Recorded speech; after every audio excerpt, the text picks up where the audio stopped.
दूसरा दशक, पहला समास, मूर्ख लक्षण। हे एक दंत त्रिनयन गजानन, आपको नमस्कार है। आप भक्तों को कृपा की दृष्टि से देखें। हे वेद माता और ब्रह्म सुता शारदा, आपको भी नमस्कार करता हूँ। आप कृपा कर मेरे हृदय में स्फूर्ति रूप में निवास कीजिए। अब सद्गुरु चरणों की वंदना तथा रघुनाथ का स्मरण करके मूर्ख के लक्षण इसलिए बतलाता हूँ जिसमें लोग उनका त्याग करें। इसको निषेध मुख भी कहते हैं, निषेध मुख से शिक्षा ग्रहण करना। मूर्ख दो प्रकार के होते हैं, एक साधारण और दूसरा पढ़ा लिखा। दोनों के लक्षण विचित्र हैं। श्रोताओं को वे लक्षण भली भांति समझ लेने चाहिए। पढ़े लिखे मूर्खों के लक्षण अगले समास में बदलाए गए हैं। विचक्षण श्रोता सावधान होकर सुने। लक्षण तो अपार हैं, पर उनमें से कुछ लक्षण तत्पर होकर सुनिए।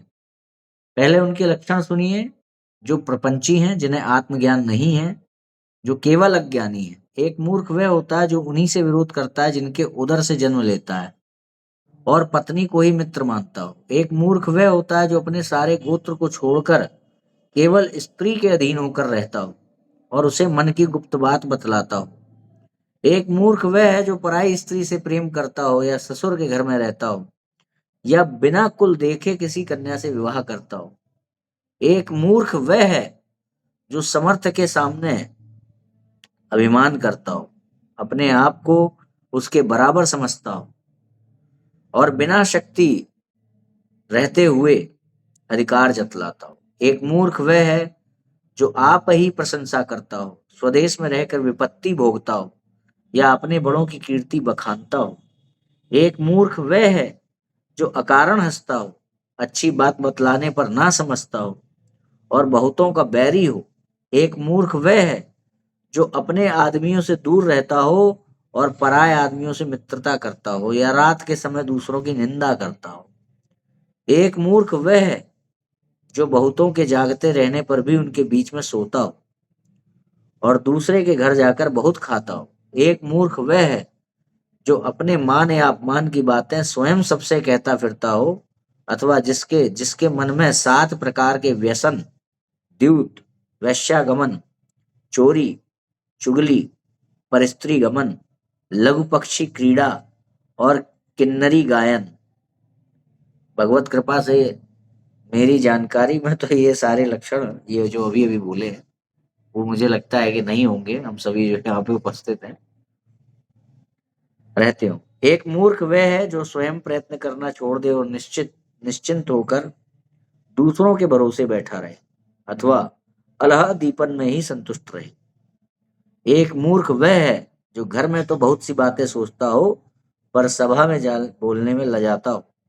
एक मूर्ख वह है जो अपने से श्रेष्ठ लोगों के साथ मित्रता या बराबरी का संबंध स्थापित करता हो अथवा दिया हुआ उपदेश ना सुनता हो। एक मूर्ख वह है, यहाँ पे किसी की याद आ रही मुझे, अपने से श्रेष्ठ लोगों के साथ मित्रता या बराबरी का संबंध और दिया हुआ उपदेश ना सुनता हो।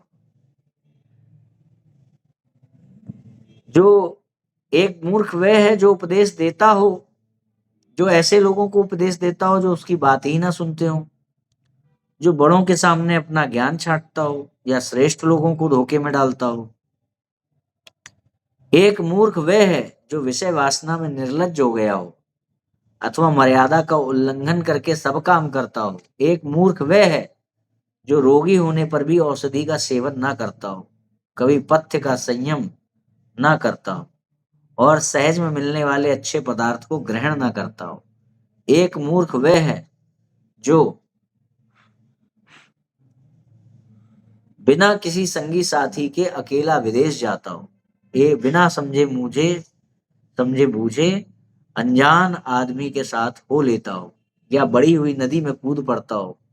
एक मूर्ख वह है जो ऐसी जगह बहुत अधिक आता जाता हो जहां उसका बहुत मान हो गया हो या जो अपने मान अपमान का ध्यान ना रखता हो। एक मूर्ख वह है जो अपने धनवान सेवक के आश्रम में जाकर रहता हो और सदा दुखी रहता हो। एक मूर्ख वह है जो कारण आदि का विचार न करके बिना अपराध के ही दंड देता हो या जरा सी बात में कंजूसी करता हो। एक मूर्ख वह है जो देवताओं और पितरों को न मानता हो, शक्ति ना होते हुए भी बहुत बढ़ चढ़ कर बातें करता हो और बहुत बकवाद करता हो। एक मूर्ख वह है जो घर के लोगों को तो खाने दौड़ता हो, परंतु बाहर बिल्कुल सीधा सादा और बेचारा बना रहता हो। ऐसे तो कई होंगे यहाँ पर, घर में एकदम बिल्कुल किंग ऑफ द रिंग और बाहर सबके लिए मर्दभासी। हाँ, ऐसे ज्यादातर लोग करते हैं। एक मूर्ख वह है जो नीच जाति के लोगों की संगत करता हो, पराई स्त्री के साथ एकांत में बातें करता हो या रास्ता चलते चलते खाता हो। एक मूर्ख वह है जो परोपकार न करता हो, दूसरे के उपकार का बदला अपकार से देता हो और जो काम करता हो पर बातें बहुत बघाड़ता हो। काम करता हो पर बातें बहुत बघाड़ता हो। यहाँ पर एक बात क्लियर करता चलूं, नीच जाति के लोगों की संगत करता हो, तो ये नीच जाति के लोगों की संगत विपरीतार्थक गुण दोष वाली जो कुल परंपरा है उसकी संगत करने से, संगत का अर्थ कि रहन सहन आचार विचार का जहां पर लेन देन हो रहा है, तो वहां पर बहुत ज्यादा संभावना होती है कि वो जो विपरीतार्थक गुण दोष हैं वो आपके कुल परंपरा को विकृत करेंगे। आपके यहाँ के गुण दोष उसको और उसके यहाँ के गुण दोष आपको, तो जो शुद्ध परंपरा है उसमें विकृति आ सकती है। तो जो संगत है वो अपने समान, जो अपनी कुल परंपरा है, जो अपने गुण दोष वाले लोग हैं, उन्हीं के साथ में संगत रखने से कम विकृति उत्पन्न होती है। ठीक है, तो यहाँ पे वो वाला है, द्वेष मूलक नहीं है, व्यवस्था मूलक बात है। जैसे कि ऑपरेशन थिएटर का कई बार मैंने उदाहरण दिया है कि ऑपरेशन थिएटर के अनुकूल डॉक्टर और डॉक्टर के जो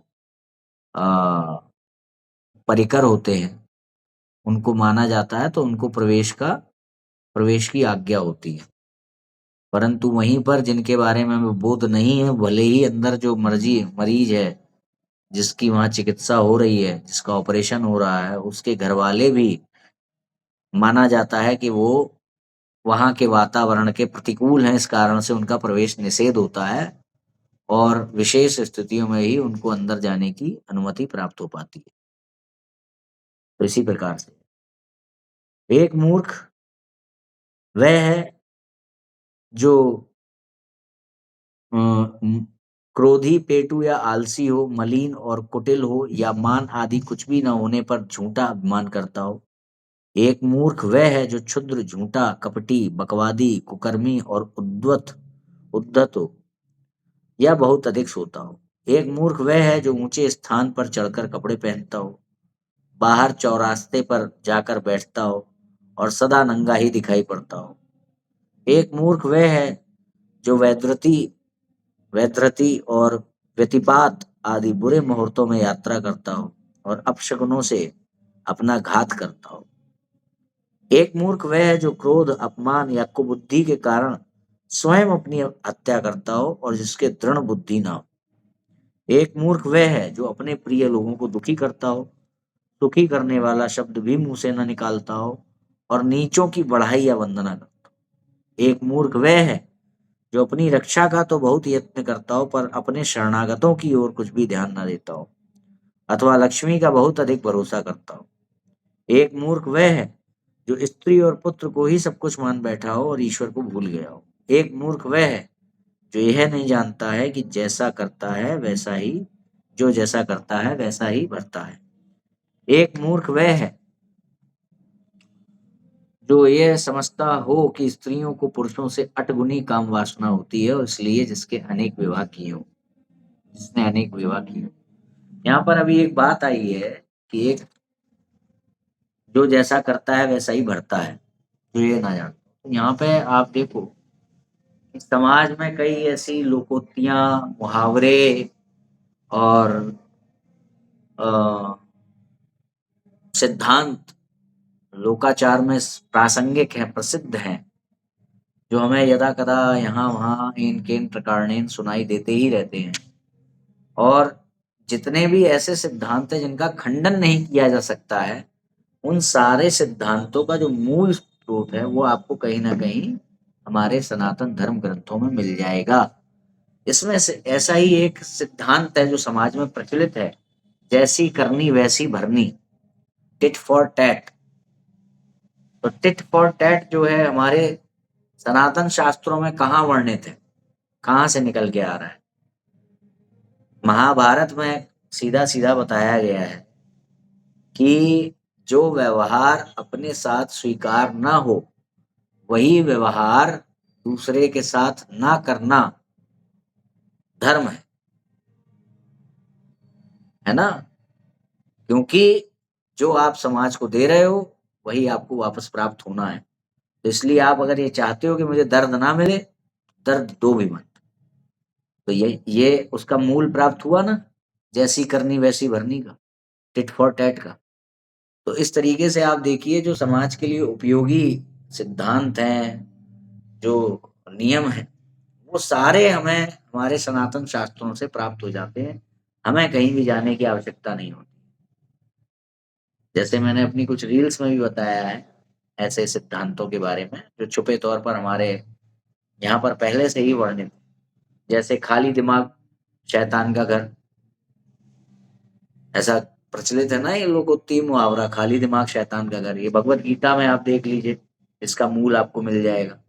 भगवत गीता में लिखा हुआ है कि मनुष्य एक क्षण भी बिना कोई कर्म किए नहीं रह सकता। तो ऐसे में यदि तुम शास्त्र सम्मत कर्मों को करने में बुद्धि नहीं लगाओगे, तो क्योंकि तुम कुछ ना कुछ करोगे, तो तुम्हारे द्वारा अशास्त्रीय चीजें होंगी, यानी कि धर्म विरुद्ध चीजें होंगी। तो क्या हो गया, जब तुमने कुछ नहीं कर किया तो तुमसे क्या हुआ, अधर्म हुआ। तो खाली दिमाग शैतान का घर हो। तो इसलिए आपको अपनी बुद्धि को शास्त्र सम्मत सिद्धांतों के पालन में लगाते रहना चाहिए, क्योंकि यदि आप नहीं लगाएंगे तो आप कहीं ना कहीं तो लगाएंगे। वही है खाली दिमाग शैतान का घर। तो जब आप खाली होंगे तो आपसे शैतानी हो जाएगी। तो ये मूल मिल गया। तो इस तरह से संसार भर में परंपरा, सारी दुनिया परंपरा पूछती है सर्टिफिकेट क्या है, कहाँ से पढ़ाई की है, तुम्हारी क्या क्वालिफिकेशन है। यहाँ क्या पूछा जा रहा है, मूल में क्या है, परंपरा। वो परंपरा ना कुरान में है ना बाइबल में है, वो परंपरा हमारे यहाँ मुंडकोपनिषद, निरुक्त में है, शिव पुराण में है, महाभारत में है, परंपरा भरी पड़ी, गीता में है। एवं परंपरा प्राप्तिमम। तो संसार में जितनी भी उपयोगी चीजें हैं, वो उसका मूल हमारे सनातन धर्म शास्त्रों में प्राप्त है हमें। इसीलिए ये कहा जाता है कि जहाँ गुरुदेव एक बात कहते हैं कि दुनिया में जहां भी कहीं जरा सी भी चमक है तो उसके कारण है वेद। अब कुछ लोग कहते हैं कि भाई, जैसे हम पूछते हैं कि भाई अगर तुम आस्तिक नहीं हो तो फिर तुम्हारे यहाँ पर ये जो मर्यादा है इसका आधार क्या है? नास्तिक लोग ये प्रश्न करते हैं कि भाई जिनके यहाँ पर वेद नहीं पढ़े जा रहे हैं तो उनके यहाँ पर माता को माता नहीं माना जाता है क्या? तो भाई जो सीधे तौर पर थॉमस अल्वा एडिसन को नहीं जानता है, उससे उसके बारे में कभी उसने सुना तक नहीं है, तो क्या उसके घर में रोशनी बिना थॉमस अल्वा एडिसन के दिए हुए बल्ब के हो जा रही है? उसके घर में जो बल्ब जल रहा है वो उसकी जानकारी में नहीं है कि वो बल्ब मुझे मेरे पास थॉमस अल्वा एडिसन से ही आया है। इसी प्रकार से जो व्यक्ति जितने अंश में भी मानवता का प्रतिपादन कर रहा है, मानवता का अनुकरण अनुसरण कर रहा है, वो व्यक्ति उतने अंश में उसकी जानकारी के बाहर वेदों का ही पालन कर रहा है, वैदिक धर्म का ही पालन अनुसरण कर रहा है। ठीक है, ये मानना पड़ेगा। दुनिया में कहीं भी कोई भी जरा सी भी चमक है, उसका आधार क्या है, वेद। वेद के बाहर कुछ है ही नहीं। तो जो कुछ भी बना है वो वेदों से मिलती जुलती चीजों के रूप में बना है बस, क्योंकि उसमें अपना चीजें भी घुसेड़नी थी। तो वेदों की चीज को कॉपी कर करके जरूरी चीजें लेते हुए अपने मन मुताबिक उसमें चीजें भर भर के नई नई थ्योरीज खड़ी कर दी गई। कारण कि जो मानवीय मानवोचित मर्यादा थी उसका उल्लंघन करना था। किसी को ज्यादा विवाह करने थे, किसी को अपने अनियंत्रित रूप से कुछ खाना पीना था। ये सारे कारण हैं दुनिया में। किसी को धर्म के नाम पर जो है धंधा चलाना था, बैठ के खाना पीना था। इस कारण से वो जो वैदिक मर्यादा है उसका उल्लंघन करने के लिए वेदों की ही जो चीजें हैं उनको थोड़ा बहुत लेके उसमें फिर अपना ठप्पा लगा के अपना मैसेंजर बना के अपना प्रॉफिट बना करके और हो गया, चालू हो गया नया। मगर जब ऐसा करते हैं, जब वेद की सीमा के बाहर जाते हैं, तो वहां पर वो तीन चीजें, वो सनातन सिद्धांत तो प्राप्त हो नहीं पाते। और जब नहीं हो पाते हैं तो कोई एक चला आता है पूछने के लिए, सर्वशक्तिमान ईश्वर परम स्वतंत्र मोक्ष शाश्वत धर्म, वहीं पे फेल हो जाता है।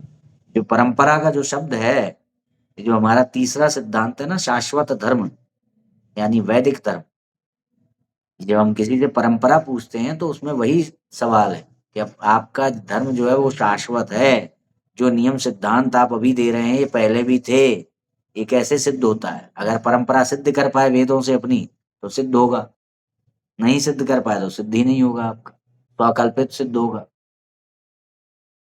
ये बात है, ठीक है।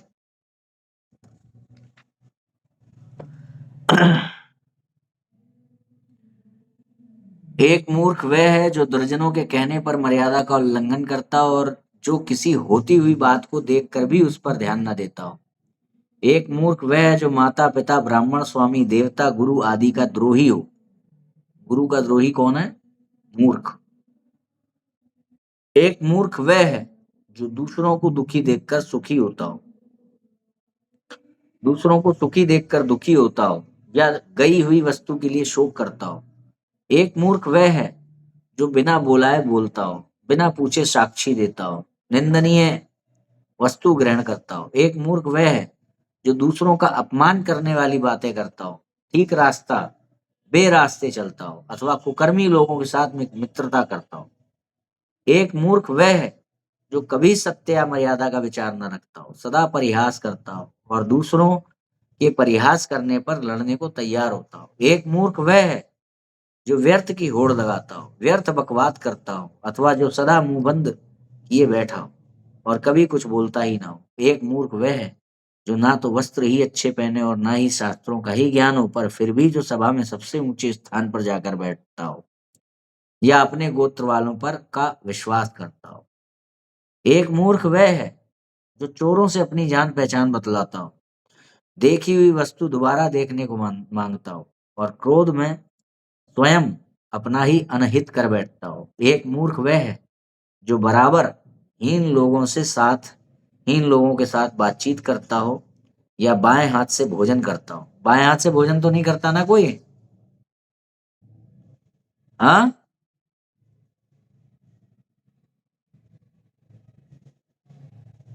तो एक मूर्ख वह है जो बड़े लोगों के साथ मत्सर रखता हो, अलभ्य वस्तु प्राप्त करना चाहता हो या स्वयं अपने घर की चीजें चुराता हो। एक मूर्ख वह है जो जगदीश्वर को छोड़कर मनुष्यों का भरोसा रखता हो या जो अपना जीवन सार्थक न करके व्यर्थ ही गंवाता हो। एक मूर्ख वह है जो सांसारिक दुखों से दुखी होकर ईश्वर को गालियां देता हो या अपने मित्र की हीनता लोगों को बतलाता हो। एक मूर्ख वह है जो थोड़े से अन्याय के लिए क्षमा ना कर सकता हो, सदा तेजी दिखलाता हो या विश्वासघात करता हो। एक मूर्ख वह है जो क्षण क्षण पर रंग बदलता हो। एक मूर्ख वह है जो पुराने नौकरों को निकाल कर उनकी जगह नए नौकर रखता हो या जिसकी सभा बिना अध्यक्ष की हो। ये बात बहुत गौर करने लायक है। हम लोग मूर्ख क्यों हैं? हिंदू मूर्ख क्यों हैं? हिंदू मूर्ख इसीलिए क्योंकि उसकी जो सभा है वो बिना अध्यक्ष की, बिना कप्तान किए। हमारी समस्या ये क्रिश्चियन मुस्लिम तंत्र नहीं है। हमारी समस्या है बहुनेतृत्ववाद। जो योग्य नहीं है उसको खड़ा करोगे तो किसी की आस्था होगी नहीं, किसी की निष्ठा होगी नहीं, तो हमें नेतृत्व नहीं मिल पाएगा। जो योग्य है उसको तुम खड़ा नहीं करोगे तो हमें नेतृत्व नहीं मिल पाएगा। जब तक बहुनेतृत्ववाद है तब तक सनातन का उद्धार नहीं हो सकता। और भागवतानंद, आर्य समाज या अमुक अमुक जो परंपरा पर चोट करने वाले जितने भी तंत्र हैं, व्यक्ति हैं, वो प्रत्यक्ष अथवा गुप्त रूप से ये बहुनेतृत्ववाद के पोषक हैं। हम एक तरफ लोकतंत्र का विरोध करते हैं, राजतंत्र चाहते हैं, यानी बहुनेतृत्ववाद को खत्म करना चाहते हैं। दूसरी ओर जिसका आचरण होगा वही ब्राह्मण हो जाएगा। ये क्या है? बहुनेतृत्ववाद। पीछे से सर्टिफिकेट की आवश्यकता नहीं है कुल परंपरा का, सीधे व्यक्ति क्लेम कर देगा कि मैं हूं ब्राह्मण। लो, तुम कौन होते हो मना करने वाले कि मैं ब्राह्मण नहीं हूं? तुम कौन होते हो मना करने वाले मैं आचार्य नहीं हूं? मैं कर्म से आचार हूं, कर्मणा आचार्य, कर्मणा ब्राह्मण, कर्मणा आचार्य। तो बहुनेतृत्ववाद की वजह से हम एकजुट नहीं हो सकते। क्यों? रामचरितमानस जलाई जा रही होगी, एक कहेगा वो बेकार की पुस्तक है, एक कहेगा अच्छी पुस्तक है। जो अच्छी मानेंगे वो बचाने जाएंगे, जो बेकार समझेंगे नहीं जाएंगे। अच्छा, बेकार वाले से प्रश्न क्यों किया जाए, भाई तुमने कैसे कह दिया? वो कह देगा मुझे भगवती ने सपना दिया है, मैं खुद से आचार्य बना हूं। अब बताओ, परंपरा प्राप्त आचार्य ही जब दूसरे आचार्य को खड़ा करेगा तो उसकी वही मान्यताएं होंगी जो हमारी पूर्वजों की मान्यताएं हैं, वरना कोई भी व्यक्ति आकर के क्लेम कर देगा। अच्छा, भागवतानंद चलो वर्णाश्रमी है, मूर्ति पूजक है, उसको स्वीकार करने में दिक्कत क्या? उसको स्वीकार करने के नाम पे हम इन सबका पोषण कर देंगे ना, आर्य समाज जैसी चीजों का पोषण कर देंगे ना, परंपरा विरोधियों का पोषण कर देंगे ना। वो भी तो बिना परंपरा के आया है, उसकी भी तो कोई परंपरा नहीं है, ब्रह्मा कुमारी भी कहेगा फिर। इसलिए जिस सिस्टम से जो चल रहा है वही, शूद्र में यदि गुण दिखाई भी दे रहे हैं कि ब्राह्मणों जैसा विद्वान है, सब कुछ है, मगर क्योंकि वो सिस्टम बिगड़ जाएगा इसलिए शूद्र को अनुमति नहीं दी जाएगी कि वो जो है ब्राह्मणों के कार्य करे। लेफ्ट में चलना अगर नियम है, राइट साइड में गाड़ी चलाने वाला दिखाई देगा कि बहुत अच्छी गाड़ी चला रहा है, एक्सीडेंट नहीं कर रहा है, उसको ले लो, अपने से मिला लो। मगर फिर भी हम क्यों नहीं मिलाएंगे? क्योंकि अगर उसको हमने अनुमति दे दी राइट साइड में, रॉन्ग साइड में गाड़ी चलाने की, तो विप्लव हो जाएगा, सब अपने मन से रॉन्ग साइड में गाड़ी चलाने लगेंगे। इसलिए नियम तो यही है कि लेफ्ट में ही गाड़ी चलानी है, तो इसलिए उसका पोषण नहीं किया जा सकता। गुरु परंपरा से जो है वही आचार्य बनेगा। तो इसका, जिसकी सभा बिना अध्यक्ष की हो, ये बहुत इंपॉर्टेंट पॉइंट है, आप लोगों को याद रखना है कि हमारी समस्या बहुनेतृत्ववाद है और हम लोग बहुनेतृत्ववाद से ही लड़ रहे हैं। पूरा आह्वान ही इसी बारे में है। हमारी लड़ाई बहुनेतृत्ववाद से। धर्म को लेकर कम से कम हमारे बीच में बहुनेतृत्ववाद नहीं होना चाहिए। पर जो कल्याण वाली बात है, परमार्थ वाली बात है, उस वो तो व्यवहारिक धरातल पे उसका कोई कार्य है ही नहीं। तो बहुनेतृत्ववाद से हमारी लड़ाई। अजीत भारती ने एक वीडियो बनाया था काफी दिन पहले कि हमारे सनातन में सर्वोच्च की कोई अवधारणा है ही नहीं। क्या हुआ? इसका मतलब वो ये कह रहा है कि हमारे सनातन में कोई कप्तान बने ऐसा है ही नहीं, कोई कप्तान होना ही नहीं चाहिए। कप्तान के बिना क्या है? वो मूर्खों की सभा। कप्तान के बिना जो झुंड है वो मूर्खों की सभा है। अच्छा, जो व्यक्ति ये कह रहा है कि सर्वोच्च है ही नहीं, तो उसने क्या किया? इनडायरेक्ट वे में सबकी सर्वोच्चता को, जो जो लोग अपने आप को सर्वोच्च क्लेम कर रहे हैं, उनकी सर्वोच्चता को खंडित करके खुद को सर्वोच्च बना दिया कि नहीं? उसने कहा नहीं कि मैं सर्वोच्च हूं, मगर जितने लोग अपने आप को सर्वोच्च कह रहे हैं उनको निषेध कर दिया उसने, तो वो उनसे ऊपर हो गया ना। भाई वो लोग गलत बात बता रहे थे, ये सही बात बता रहा है, इस रूप में वो सर्वोच्च हो गया। बस उसने कहा नहीं, क्लेम नहीं किया, दावा नहीं किया। तो कप्तान ना होना, अध्यक्ष ना होना मूर्खता के लक्षण है, जो लोकतंत्र से हमको प्राप्त नहीं हो सकता है। करुणा आचार्य में नहीं चाहिए, करुणा ब्राह्मण में नहीं चाहिए। हमें जन्म से फिर कर्म से ब्राह्मण चाहिए, हमें परंपरा से फिर आचरण से आचार्य चाहिए। ठीक है, जिसकी प्रामाणिकता भी हो। अच्छा,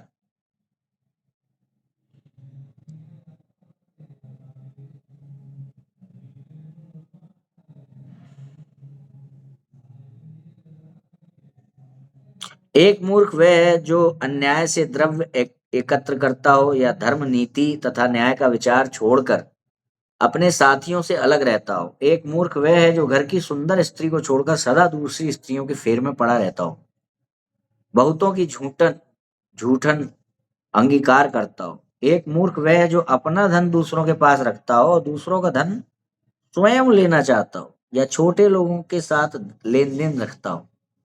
एक मूर्ख वह है जो अतिथि को कष्ट देता हो, बुरे ग्राम या स्थानों में रहता हो और सदा चिंतित रहता हो। एक मूर्ख वह है जो उस स्थान पर जाकर बैठता हो जहां दो आदमी बातें करते हो या दोनों हाथों से सिर खुजलाता हो। एक मूर्ख वह है जो पानी में कुल्ला करता हो, पैर से पैर खुजलाता हो या हीन कुल की सेवा करता हो। एक मूर्ख वह है जो स्त्रियों और बच्चों को मुंह लगाता हो, पागलों के पास बैठता हो, अपनी मर्यादा का विचार छोड़कर कुत्ता पालता हो। एक मूर्ख वह है जो पराई स्त्री से लड़ाई झगड़ा करता हो, मूक पशुओं को अचानक या छिपकर मारता हो और मूर्खों के साथ रहता हो। एक मूर्ख वह है जो चुपचाप खड़ा हुआ लड़ाई झगड़ा देखता हो और सच को छोड़कर झूठ का आदर करता हो। एक मूर्ख वह है जो धन पाकर अपनी पुरानी दशा भूल जाता हो और देवताओं तथा ब्राह्मणों पर अधिकार जमाना चाहता हो। एक मूर्ख वह है जो अपना काम पड़ने पर तो बहुत अधिक नम्र बन जाता हो पर दूसरों का कोई काम ना करता हो। एक मूर्ख वह है जो पढ़ने में अक्षर छोड़ देता हो या अपनी ओर से मिला देता हो। एक और पढ़ते समय पुस्तक पर दृष्टि ना रखता हो। यहाँ तो मेरे से भी ये वाली मूर्खताएं हो गई होंगी अभी पढ़ते पढ़ते। एक मूर्ख वह है जो ना तो स्वयं पुस्तक पढ़ता हो ना दूसरे को पढ़ने देता हो और उसे केवल बस्ते में बांधकर रख छोड़ता हो। बस यही सब मूर्खों के लक्षण हैं जिन्हें सुनकर मनुष्य चतुर हो सकता है। इसको कहते हैं निषेध मुख से सुनना। तो ये निषेध मुख हमने सुन लिया तो इसका ज्यादा असर पड़ता है। एक बार विधि का पालन हो ना हो पर निषेध आज्ञा का उल्लंघन नहीं होना चाहिए, है ना।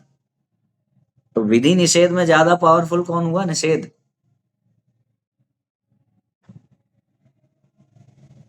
मूर्खों के लक्षण तो अपार हैं।